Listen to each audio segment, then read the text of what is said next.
Hello and welcome to Hi-Reciprocity's sixth howl of frustration and madness during the lockdown period. This particular one is even more experimental than usual, as I'm going to try and tell a single coherent story. I don't know whether this is going to work, but I'm going to give it a go. So this is a tale of the captain, and it all starts in a cave underneath Bury St Edmunds, where our hero is trapped with hundreds of blind, flesh-eating shrimp nibbling at his extremities. Except that it's not how it starts. That's sort of how it ends. How it starts is with a book. This is how it starts. This is A Walking Tour of the Shambles by Gene Wolfe and Neil Gaiman. And in it they talk about a humorous and fictional area of Chicago and all the horrors and terrors within it. And it was so good that someone created a website of one of the places mentioned in it, a museum of clocks, of horrible horology. And I used to write for that website. I don't know how I got into it, but I fell into it. And I used to write as if I was the captain. And it's a bit like Emily used to bring Bagpuss strange exhibits. So the captain, who was a coward and a drunkard and a charlatan, how he used to bring horrible horology exhibits to the museum. Clocks that ate your flesh, clocks that ate time, clocks that ate your soul, that sort of thing. And it was so much fun that even when the website died, as websites will, I thought I can't lose the captain, so I put him into a poem. And this is called The Captain's Song.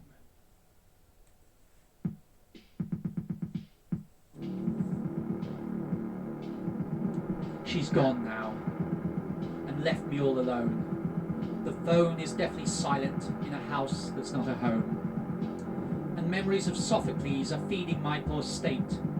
The tragedies I've lost a love, and yet to find a hate. There's a curse upon me. I remember every touch. And worse than this, I think I'm out of scotch.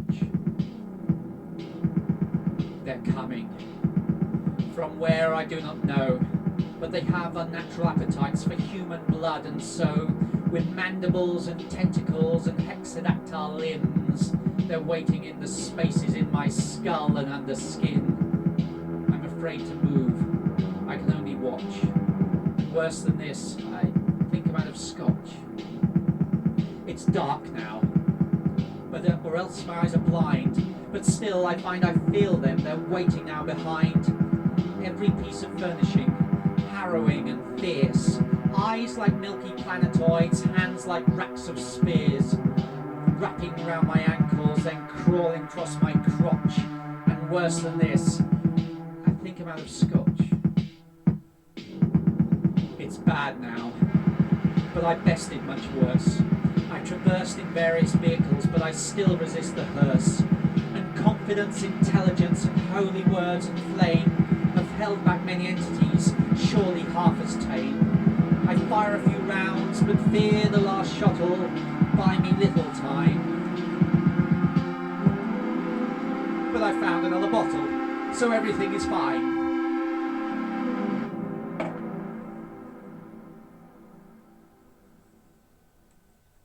So that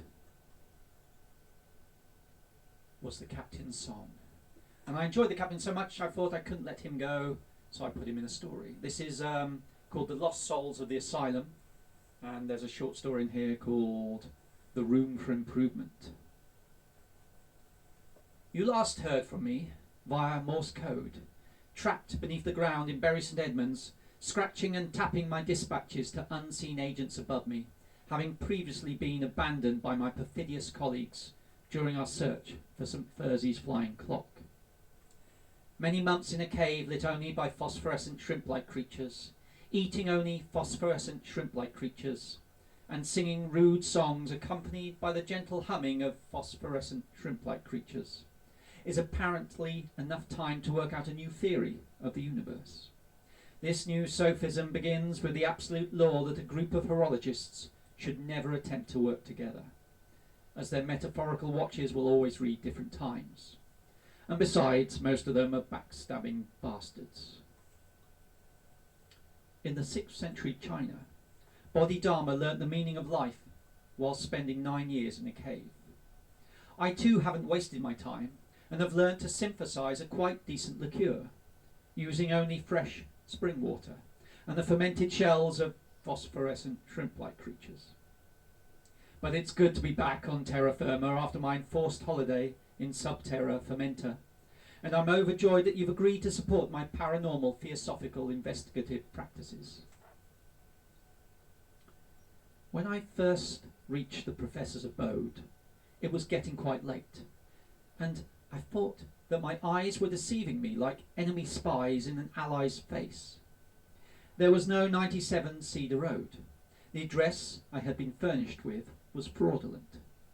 There was a row of fine terraced houses, but that particular number was marked by an empty plot, like a gap in a smiling mouth of masonry. But I persevered, a character trait of which I'm most proud. Some have called me a coward for backing down from fights or running from superior skilled assailants, but few can deny that I back down further and run faster than most. In some ways I consider myself an athlete, and in the school of life I've earned my colours for sporting achievements of renown and infamy. Whilst persevering, I noticed that I'd been mistaken. There was a 97. It was where it should be, between 95 and 99. It was just hard to detect in the flickering gaslit evening shadows. In fact, it was one big shadow. I once spent a wonderful weekend taking the air down on the British Riviera, in a quaint village where the inhabitants had gills and every house was painted in a different pastel colour, so that the streets looked like a box of Turkish delight, an effect somewhat lessened by the olfactory evidence to the contrary from the nearby fish gutting factory. This house was the antithesis of those. The aesthete that lived here had, following the fashion of the time, painted his door black, and then, apparently overjoyed with the effect, continued to paint the adjoining bricks and the window frames black to match. Only a small chink in the downstairs curtains, letting in a slither of light, revealed that the obsidian monolith was an inhabited habitat, and not one of those ancient enigmas that they'd recently found on the moon. After I tapped a brief military rhythm upon the door, I was received by a rather prim individual who later proved to be both the maid and the landlady. A wonderful position to be in, because you can award yourself a raise every Christmas. After explaining my credentials and showing her a card with my name printed in front of a whole alphabet of letters, some of which indicated membership of respectable societies, whilst others indicated degrees from obscure bodies, I was shown through to the parlour.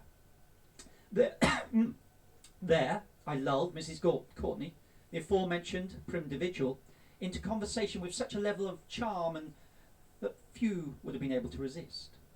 Such mesmeric techniques can be yours, though, for only a few pennies, were you to purchase my informative pamphlet entitled Everything You Ever Desired But Were Too Lazy to Work For.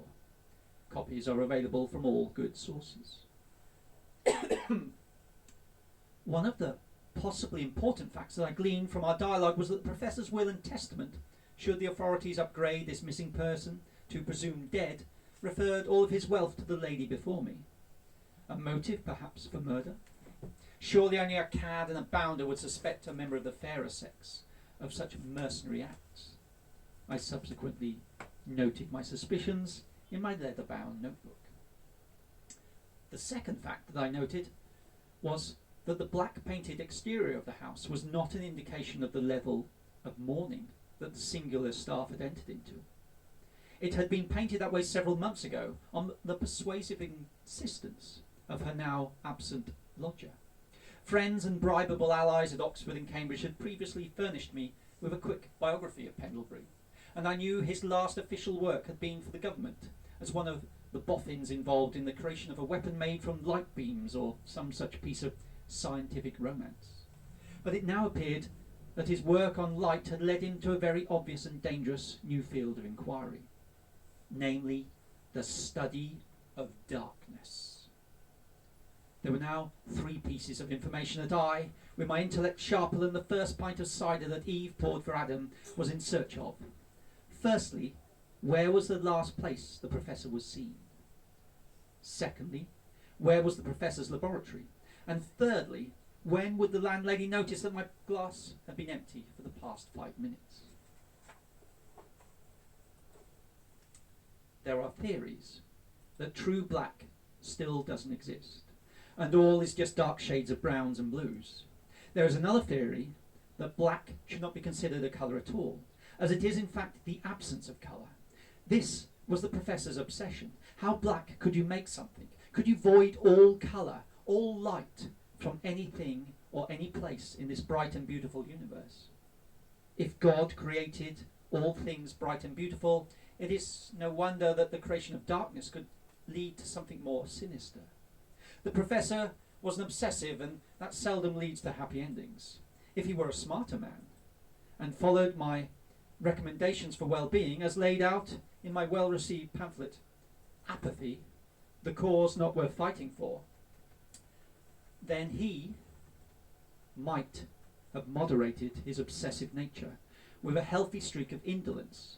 I had, however, seen his neat and tidy apartment and feared that he was not a successful student of sloth. On the first day, I re-established the professor's laboratory as my own, and I christened it the Room for Improvement, after his own notation. I then baptized it with gin and filled myself with communion wine. I decided that all this mundane science required a good dose of religious allegory to balance it. I'd read through various preliminary tones, but must confess that the blackest thing that I created on that day was a cup of oolong tea. The laboratory was perfect for my experiments, as the small windows had flexible shutters, perfect for the precision testing of darkness. There was, however, an annoying fly that simply would not desist in practicing for some forthcoming aeronautical display. The second day, I saw an early success, creating a thing of such blackness, such darkness and blackness, that I still do not know what it is, nor indeed where I put it. I think it may have fallen through a hole in my waistcoat pocket, and a hole is a great place to hide a black thing. It's akin to finding a needle in a haystack, especially if the needle were made of hay or the stack was made of needles. There seemed to be more flies in the laboratory with me that day. I wouldn't have minded, but one fell into my tea and couldn't or wouldn't escape. I had chosen as my beverage du jour Darjeeling, quite pale as teas go, and neither the taste nor the texture is improved by lumpy bits with wings and legs. It then occurred to me that maybe the blackest materials might not just absorb light, but might prove to be strong enough to absorb matter, like a cup of fly-sucking tea. Perhaps with a bit more tinkering I can not only discover the whereabouts of the professor, but I might also be able to patent a particularly dark form of napkin that could soak up a whole tea urn or absinthe fountain of spillages. Or think of the civil engineering usages of a material that could allow everyone to be a modern-day Israelite and cross an instantly drained Red Sea. Now on the third day, I created a fabric and fashioned it into a suit as black as the professor ever tailored. I also discovered what was attracting the flies. I followed their endless humming. I told you my musical ear was relevant to this case, to an alarming conclusion. The shoes beneath the desk that I'd been working upon were not vacated by Pendlebury when he disappeared. He left his feet behind within their leather carapaces, on the understanding that a man with no feet is likely to bleed to death promptly, and that men of learning are unlikely to absent-mindedly leave their feet in their shoes without the most aggressive persuasion. The police and I have agreed to raise the incident from disappearance to murder or misadventure. The fourth day saw Mrs. Courtney making plans for the funeral of Pendlebury's remains, such as they were. What his feet smelt like when the rest of him was attached shall forever remain a mystery to me, but their odour in their truncated form had become most unpleasant, and the funeral was arranged for the following day at Kensal Green. Many important friends and colleagues would be there, and I felt that the opportunity to learn more about the deceased might prove invaluable. The funeral was a strangely muted affair. To be honest, even in a career like mine, littered with the funny ha-ha and the funny peculiar. The sombre lowering into the ground of a pair of size 9s was a unique experience. Now, having doggedly followed the professor's obsession for the previous 4 days, I found that I could no longer view colour as a mere adjective. It had become the noun, the object of my attention, and the funeral is a dangerous place for a chromomaniac. Everyone was obliged to wear black, and therefore this presented the ideal location to view the entire palette of darkness. What a myriad of shades of black the mourners exhibited. I had to resist the urge to sniff, touch, taste, and take cuttings from every gown and frock coat. I was glad when I was distracted by a familiar face amongst the congregated mourners. Who owned that familiar face? What was the professor's fate? Did the captain ever get the fly out of his tea? These, and many other good questions may be answered if you are to purchase this book. But it's not all fun literature and books.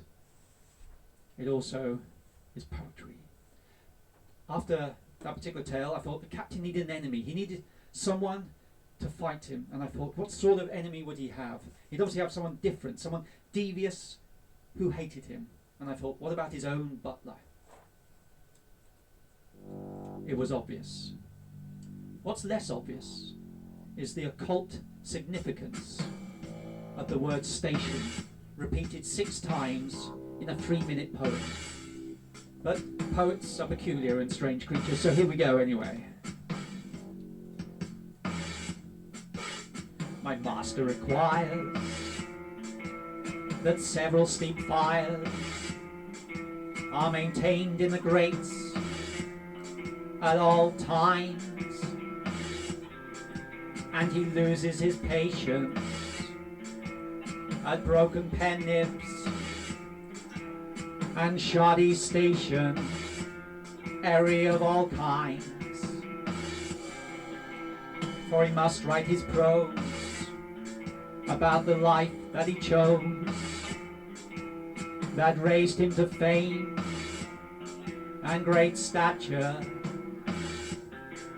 He can never sit still, and it takes a great will, as he's not stationary by nature. I will try my utmost best to put his patience to the test. I'll accidentally spill the soup upon his best and favorite suit. The dust upon the windowsill attracts a dread sigil. I suppose I could clear it away. I must have missed it, who's to say? And cyanide found in his cake is surely just the cook's mistake. How the Kraken got in the sink, I really couldn't say or think. Maybe he is not observant and dismisses the threat of his own manservant. He must permanently be on the defensive, but I guess my services were inexpensive.